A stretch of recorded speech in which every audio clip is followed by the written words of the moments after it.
하나님의 은혜와 평강이 오늘도 저와 여러분 가운데 가득하길 바랍니다. 구역마다 하나님의 은혜가 넘치기를 간절히 바랍니다. 우리가 누군가와 함께하는 것을 무시하면 안 됩니다. 유명한 연구가 있는데 12,000명의 사람들을 32년 동안 추적 연구를 한 실험이 있습니다. 그래 봤더니 어떤 일이 일어났느냐, 가까운 사람이 비만이면 그 사람이 비만일 가능성이 57%에 이릅니다. 그러니까 주변에 뚱뚱한 사람들, 비만인 사람들이 있으면 그 사람도 비만일 가능성이 57%래요. 네. 그리고 나이가 11살이나 12살 때 똑똑한 IQ가 높은 친구가 옆에 있으면 15살쯤에 자신도 IQ가 높아집니다. 그러니까 누군가를 옆에 두고 누군가와 함께하고 어떤 생각으로 살아가느냐가 우리 삶에 매우 중요합니다. 성경 역시도 그 사실을 우리에게 알고 있습니다. 성경은 우리에게 변화를 이야기하는 책이지요. 우리가 그래서 누군가와 함께하고 어떤 생각을 가지고 살아가고 또 어떤 상황 속에 살아가야 되는지를 계속해서 말씀해 주고 있습니다. 특별히 에베소서 말씀은 우리에게 옛사람을 벗어버리고 너희의 심령을 새롭게 하여 새 사람을 입으라 라고 말씀을 하고 있습니다. 이 말씀이 너희는 옛사람이 되면 안 되고 너희의 스스로의 노력으로 새 사람이 되어야 된다라는 말씀이 아닙니다. 우리가 새 사람이 되었다라는 것입니다. 이미 우리가 심령에 예수님이 우리 안에 계셔서 우리가 새 사람이 되었으니 우리의 심령을 새롭게 함으로 이미 받은 그 믿음과 은혜를 새롭게 함으로 옛사람을 벗어버리고 새 사람을 입으라 라고 말씀하는 것입니다. 한 사람이 집에 들어오면 집안 분위기가 바뀌지요. 결혼을 해보니까 알겠어요. 저희 집도 바뀌었고 저희 아내의 집도 분위기가 많이 바뀌었어요. 뭐 개인적인 일이니까 다 이야기는 못하지만 하물며 예수님이 우리 안에 계시는데 그 능력이신 하나님이 우리 안에 계시는데 삶이 바뀌지 않는 것이 이상한 겁니다. 그 일을 우리에게 계속해서 성경은 이미 우리 안에 계신 예수 그리스도를 밝히 보는 눈을 열어줄 것을 말씀하고 가르쳐주고 있습니다. 그 삶에 능력이 나타나고 또 힘이 있음을 성경 우리에게 알려주고 이끌어가고 계시는 것입니다. 오늘 우리가 읽은 말씀은 공통점이 있어요. 어떤 공통점이 있는가? 모두가 우리 관계에 관한 말씀이다라는 것입니다. 예수님을 믿으면 우리 삶이 달라진다. 어떻게 달라지는가에 대해서 우리에게 전해주고 있습니다. 먼저 25절 말씀 한 번만 같이 읽어보겠습니다.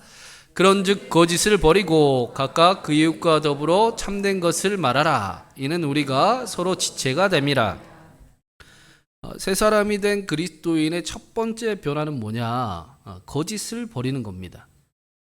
창세기의 아담과 하와가 사탄의 거짓말로 인해 범죄한 일을 우리가 알고 있습니다. 그 일을 생각해 보면 거짓말로 인해 범죄하게 되었던 인류가 예수님으로 인해 첫 번째 나타날 변화는 거짓말이 사라지는 것이 당연한 이치이기도 합니다. 성경은 마귀를 보고 거짓의 아비라고 이야기를 하지 않습니까? 그 마귀는 오늘도 우리에게 포기해라. 그냥 그대로 살아라. 하나님이 함께해도 할 수 없다. 너 같은 게 항상 그렇지라는 거짓말을 수십 번 심어주고 있습니다. 그 거짓말에 우리는 속아 넘어갈 필요가 절대 없습니다. 우리는 하나님이 사랑하는 사람들입니다. 우리는 고귀하고 존귀한 사람들입니다. 누가 제일 잘났습니까? 내가 제일 잘났죠. 우리는 내가 제일 잘난 사람들입니다. 성경은 인류의 최초의 범죄가 살인이나 간음이나 어떤 폭행이 아니었고 거짓말이었음을 우리에게 알려주고 있습니다. 그래서 하나님을 잃어버렸다라고 말씀합니다. 우리가 생각하는 것보다 거짓은 우리에게 훨씬 더 큰일인 겁니다. 그래서 우리는 거짓을 버려야 됩니다. 거짓을 미워해야 합니다. 거짓이 모든 슬픔과 아픔의 시작이 되기 때문입니다. 요한계시록에서도 그래서 성도의 모습을 보니까 성도가 거짓이 없습니다. 거짓말을 하지 않습니다. 정확하게 이야기하면 거짓말을 할 필요가 없습니다. 우리가 하나님 앞에 거짓말할 필요가 있습니까? 우리는 숨길 필요도 없잖아요. 벌거벗으며 나아갈 수 있는 담력을 얻었습니다. 우리는 하나님께 거짓말 치지 않습니다. 거짓된 삶을 살아갈 필요도 없습니다. 나의 생명을 위해 나를 위해 생명을 아끼지 아니하시고 우리를 사랑하시는 하나님께 우리는 벌거벗으며 나아가고 있습니다. 하나님의 자녀된 권세, 특권을 얻었다라고 말씀합니다. 여기에 우리의 힘과 평안과 치유가 있습니다. 우리는 더 이상 거짓말 칠 필요가 없습니다. 거짓된 삶을 살아갈 필요도 없습니다. 힘들면 힘들다, 약하면 약하다. 하나님 좀 도와주세요. 떡 하나 주면 안 잡아먹지가 아니라 하나님, 나는 하나님이 필요해요. 하나님이 계시면 좋겠어요 라고 기도하는 자녀된 특권을 얻은 사람들입니다. 두 번째로 나타나는 그리스도인의 변화는 26절, 27절도 같이 읽어보겠습니다. 분을 내어도 죄를 짓지 말며 해가 지도록 분을 품지 말고 마귀에게 틈을 주지 말라. 26절 말씀을 자세히 보면 분을 내지 말라라고는 하지 않잖아요. 분을 낼 수도 있다 라고 이야기를 합니다. 여러분, 성질이 납니까 안 납니까? 성질이 나잖아요. 그거를 어떻게 안 내고 살아요? 그러면 병 걸리지. 그런데 분에도 두 가지 종류가 있습니다. 하나님을 위한 의로운 분노가 있고 자신을 위한 불의한 분노가 있습니다. 26절 말씀도 첫 번째 분을 내어도 하고 두 번째 분을 품지 말고가 다른 단어예요. 언어로 보면 다릅니다. 첫 번째 말씀하는 앞에 나오는 분은 하나님의 분노, 의분을 이야기를 합니다. 성경은 우리가 의분을 가지는 것을 뭐라고 하지 않습니다. 오히려 의분을 가져야 된다라고 말씀합니다. 누군가 잘못된 길을 걸어가고 있는데 괜찮아 라고 이야기하면 됩니까 안 됩니까? 아니, 가정이 망가지고 있는 게 뻔히 보이는데, 교회가 무너지는 게 뻔히 보이는데 거기에 그 똑똑한 말을 해야 됩니까 안 해야 됩니까? 하면 안 되나요? 요즘에는 너무 하면 안 된다라는 분위기가 있어가지고 교회가 자꾸 무너지고 또 질서가 없어지는 모습을 공동체가 많이 볼 수가 있는데, 성경은 우리가 누군가 잘못된 길을 걸어가고 있고 사회가 잘못된 모습을 보이고 있고 또 교회가 무너져가고 있을 때 그 일을 위해 분노를 나타내야 된다라고 가르칩니다. 하나님도 질투하시는 하나님이십니다. 그런데 오늘 말씀을 보니까 그러한 의로운 분노마저도 죄를 지으면 안 된대요. 그게 죄가 되면 안 되고 또 해가 지도록 마음에 품고 있지도 말라. 특별히 마귀에게 틈을 주지 말라라고 말씀을 합니다. 사랑하는 교회와 가정과 이 나라를 위해 하나님을 향한 의로운 분노가 분명히 필요하지만, 옳은 마음이 필요하지만 그 일이 죄가 될 수도 있으니 그 의로운 분노를 잘 조절하라 라고 말씀하고 있습니다. 선하게 사용해야 된다라는 것입니다. 하나님을 위한 선한 마음으로 인해 오히려 하나님을 잃어버리는 일이 있어서는 안 된다라는 것입니다. 그게 마귀에게 틈을 주지 말라라는 거예요. 우리는 대단한 착각을 하나 하잖아요. 우리가 옳은 이야기를 하면 우리가 옳은 사람이 된 것 같이 착각이 들지 않습니까? 여러분, 우리가 옳은 말을 한다고 나는 그 사람하고 다른 사람입니까? 똑같은 일들을 행하는 사람이잖아요. 근데 우리는 옳은 말을 할 때 우리가 마치 옳은 사람이 된 것처럼 착각할 때가 너무나 많아요. 자녀들을 혼낼 때 그 모습이 어디서 나왔겠습니까? 제가 너무 충격적인 말을 했나요? 옳은 말을 해야죠. 근데 옳은 말을 한다고 나는 옳은 사람이고 재판관이고 너는 틀린 사람이다라고 정죄해서는 안 된다라는 것입니다. 우리가 옳은 말을 한다고 옳은 사람이라고 착각을 해서는 안 됩니다. 이게 마귀에게 틈을 보이는 것입니다. 오히려 32절 말씀에 보니까 서로를 불쌍히 여기며 서로를 용서하기를 우리는 연습해야 됩니다. 그렇지. 근데 나도 그렇게 살았었지. 그래. 내가 먼저 그걸 어떻게 지혜롭게 사는 것을 내가 살아보고 알려줘야 되겠다라는 선한 마음을 우리가 가질 필요가 있습니다. 우리는 하나님의 용서를 먼저 경험한 사람들이기 때문입니다. 그래서 의로운 말이 아니라 옳은 말을 해야 됩니다. 맞는 말은 누구나 할 수 있지요. 근데 우리는 사람을 살리는 말을 하는 사람입니다. 맞는 말, 똑똑한 말을 하는 게 목적이 아니고 교회를 살리고 가정을 살리고 자녀들을 살리는 말을 우리는 하는 사람들입니다. 우리의 목적이 거기 있잖아요. 내 의로움을 자랑하기 위해서 똑똑한 말을 하는 게 아니고 이 말을 해서 어떻게 우리 자녀들이 올바른 길로 갈까? 이 말을 했을 때 우리 교회가 어떻게 올바르게 세워질까를 우리는 목적을 두고 이야기하는 사람들입니다. 우리를 살리신 예수님을 우리는 만났기 때문에 살리는 말을 해야 합니다. 그게 지혜롭습니다. 그래서 31절 32절에도 이렇게 말씀합니다. 우리 31절 32절도 읽어보겠습니다. 너희는 모든 악독과 노함과 분냄과 떠드는 것과 비방하는 것을 모든 악의와 함께 버리고 서로 친절하게 하며 불쌍히 여기며 서로 용서하기를 하나님이 그리스도 안에서 너희를 용서하심 같이 말하라. 31절과 32절이 정확히 옛사람과 새사람을 비교하면서 우리에게 말씀해 주고 있습니다. 옛사람은 모든 악독과 노함과 분냄과 떠드는 것과 비방하는 것을 즐겨합니다.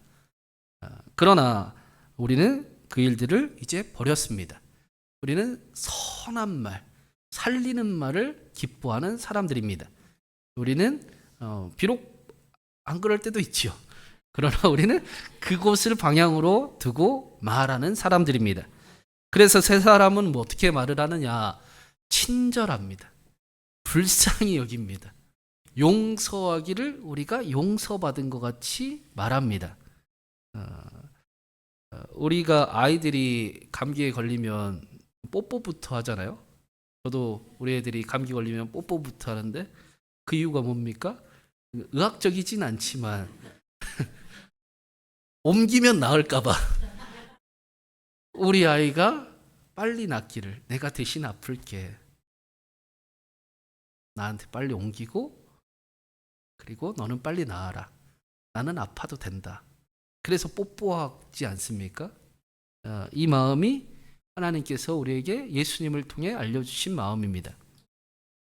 하나님께서 우리의 연약함과 우리의 부족함과 우리는 할 수 없다고 하면서 스스로 아파하는 그 모습을 아시고 내가 대신 아프겠다, 내가 대신 그 연약함을 감당하겠다, 나에게 옮기고 너는 살아라 라고 말씀해 주셨습니다.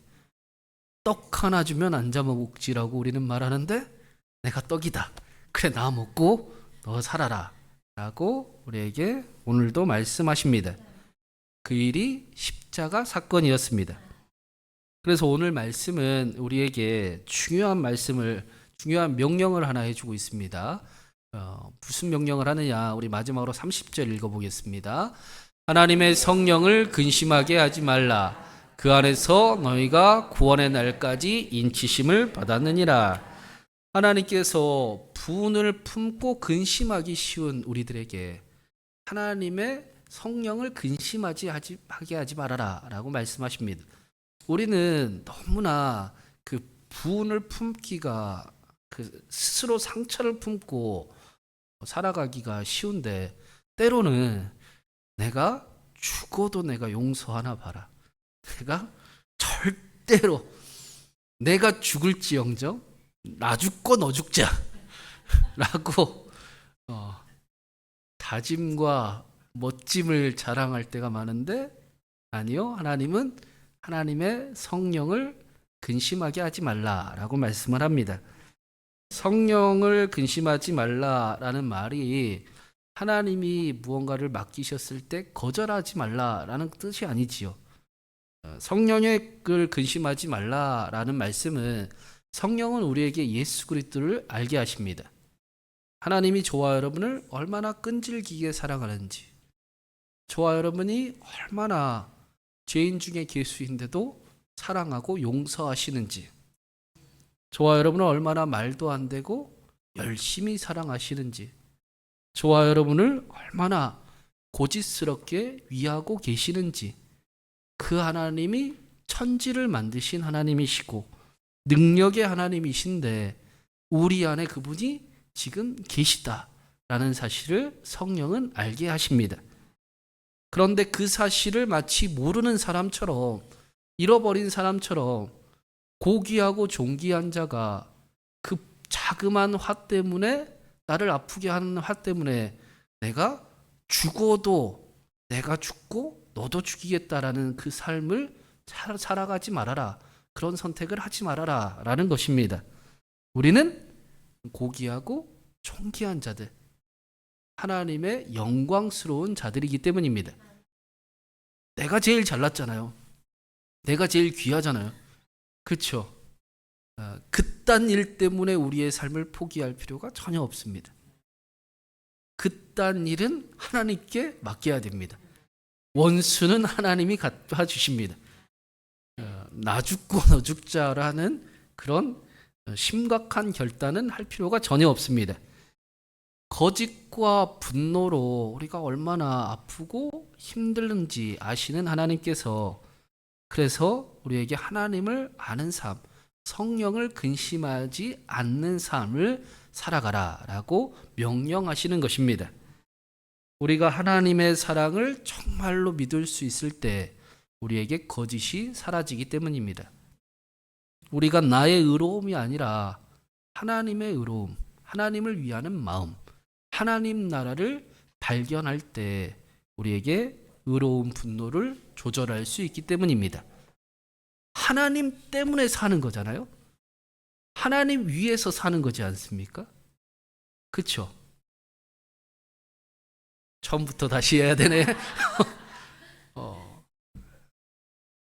여러분, 우리가 우상 숭배를 왜 하는지 아십니까? 나를 위해서 하나님을 믿고 신을 만들잖아요. 근데 왜 우상 숭배를 하는지 아십니까? 하나님이 내 마음대로 안 해주기 때문에 우리가 다른 데 돌리지요. 하나님이 내 뜻대로 안 해주기 때문이죠. 근데 하나님이 내 뜻대로 다 해주면 어떻게 되는지 아십니까? 하나님이 내 기도대로 다 들어주면 잘 될 것 같으세요? 망할 것 같으세요? 조금만, 한 번만 더 생각을 해보세요. 하나님이 우리 뜻대로 다 응답해 주시면 우리는 100% 망합니다. 그래서 하나님이 우리의 하나님이 되셔야 됩니다. 우리가 하나님을 위해서 사는 것이 안전합니다. 우리가 하나님 나라 안에 사는 것이 가장 평안합니다. 사랑하는 여러분, 하나님께서 우리에게 하나님의 마음을, 성령을 더욱 허락하여 주시기를 간절히 바랍니다. 하나님의 사랑이 믿어져서 거짓말 칠 필요가 없고, 하나님의 나라가 발견되어서 의로운 분노마저도 조절할 수 있는 그딴 일에 내가 나 죽고 너 죽자 할 필요가 없는 고귀하고 존귀한 삶을 살아가는 저와 여러분 되기를 간절히 바랍니다. 우리 마음에 평화가 임하고, 때로는 우리 뜻대로 안 될 때도 있죠. 그러나 그 일이 가장 알맞은 일임을 우리가 신뢰할 수 있고, 때론 더딜지라도 그러나 하나님과 함께 평안하고 안전하고 복되고 또 하나님의 하나님 되심을 경험하는 저와 여러분 되기를 간절히 바랍니다. 그렇게 하나님을 사랑하는 저와 여러분을 통해 우리 신광교회가 더 아름다워지고, 우리 자녀들에게 하나님을 찾는 축복의 공동체를 선물하여 우리의 가정도 복되고 우리 교회도 복되고 우리의 삶의 자리가 아름다워지는 하나님의 나라를 누리며 살아가는 저와 여러분 되기를 주님의 이름으로 축원합니다.